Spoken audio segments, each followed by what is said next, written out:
Әйтеуір тәрбиелеп, қанатымның астына алып, қорғап қоршап отырмын.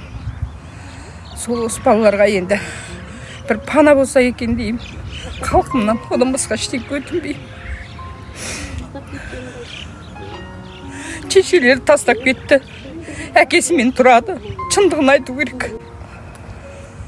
Апа қаза осы видеоны барлық жерге шығаруға тырысам.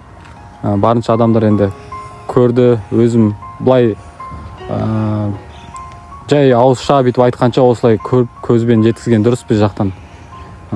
Сол барша ауыл болып, Жаңалы, Қайсылу, Жетіген, Грес барлық жаққа кетеді. Барша көріп отқан оқырмандар болса, апамызға немелері бар, баласы бар, осы үй тұрғызуға көмектесерсек қолдан келгенше.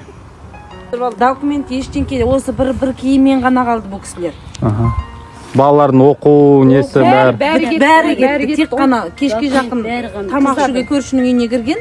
Соның арасынша бір жарты сағаттың ішінде лап кетті. Атасының үйіне кіріп отырғым. Мынау сол балалардың үйі, мен тұрамын. Ештеңке қалмай отыр. Сабақтың заттары да жарайды, ол жарасшы. Қанша бала? 4 бала, я? Бәрі оқиды? Оқиды. Ең үлкен студент. Студенті. Хорошо.